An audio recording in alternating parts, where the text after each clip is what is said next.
I've been in this struggle for over 30 years. You know, I think back the first time I saw somebody get shot on Avenue on Reading Road. That was coming from 7th, 8th grade. And Brian, I'm gonna tell you, I appreciate and I love the work that you're doing, but I work real close with the Cincinnati Police Department.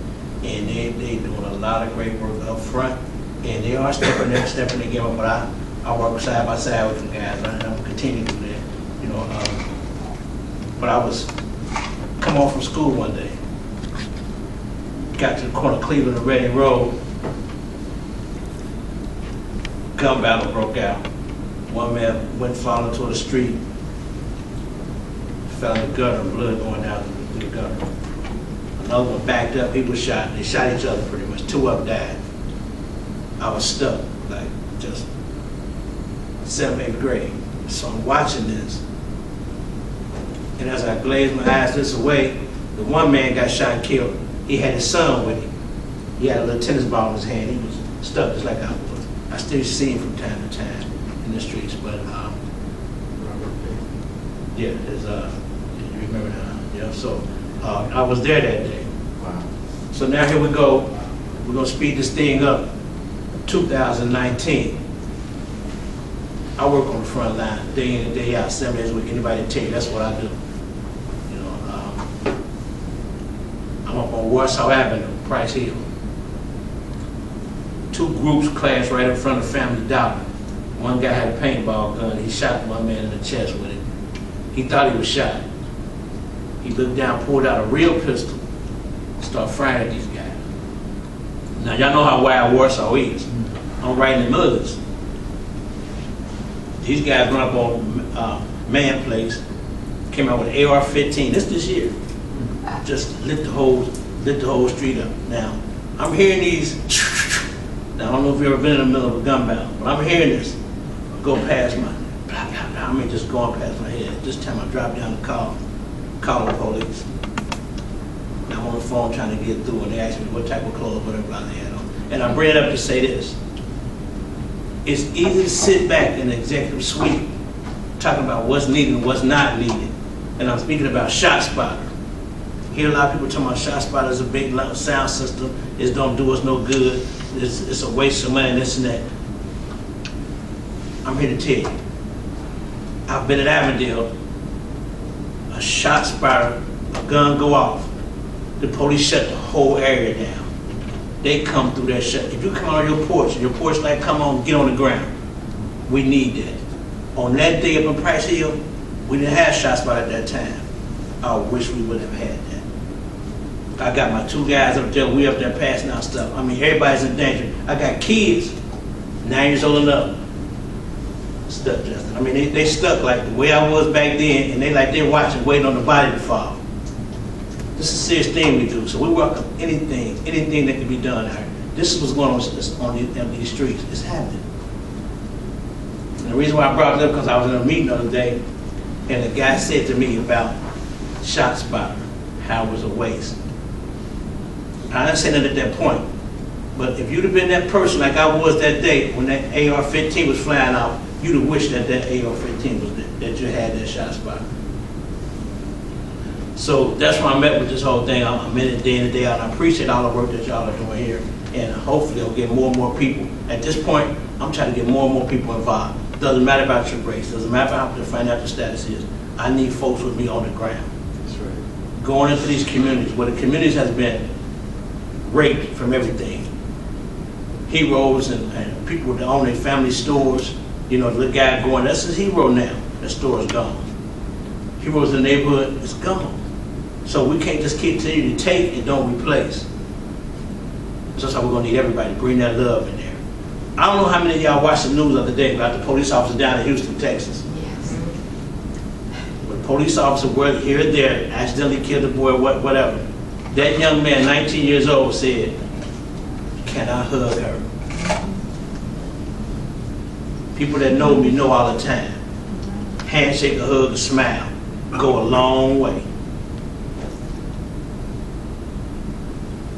Hey, Justin, I'm gonna tell you something, man, about the other day when me and you was talking. And you said, Mitch, a lot of times when I'm out there, the body laying there, and the family trying to get through the yellow line. And you said, Mitch, what I tell them is, remember your loved one when you saw him last. Don't remember what you just saw. My mind went back a few years. One Christmas Eve, I respond to the shooting up in Westwood. See, it don't matter. Chevy, Groesbeck, Madisonville, Terrace Park. Where's a body falling? I'm coming, because I know somebody, somebody need me in some way. Where I can hook them up with wonderful people like you guys. That's all I had. Response to the shooting. Family just now starting to come out. I get there, the police just put up the yellow tape. Young lady, early 20s, had a baby in her arm. A guy came up and shot her in the side of her head.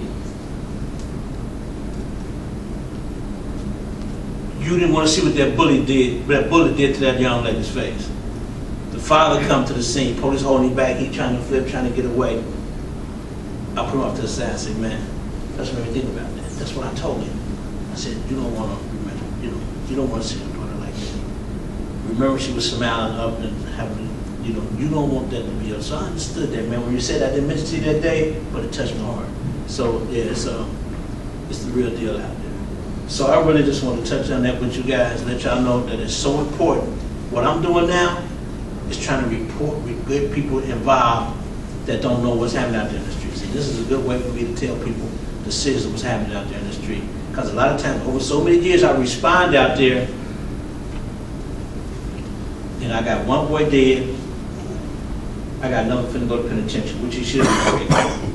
But in my world, it's too late. This young man, 16 years old, finna go away for 35 years. Why come I couldn't got involved in his life on the prevention before he pulled that trigger? That's right. For what it made him make that decision, I wish I could have been there before he did that to what he did. And I could do that with, I might have a school teacher here. I might ask somebody to teach them how to write. You might not have to go to the front lines as far as what I do, but you could be there. I'm gonna tell you something to let you guys go. They had a march 3 years ago, March for Our Lives, City Hall.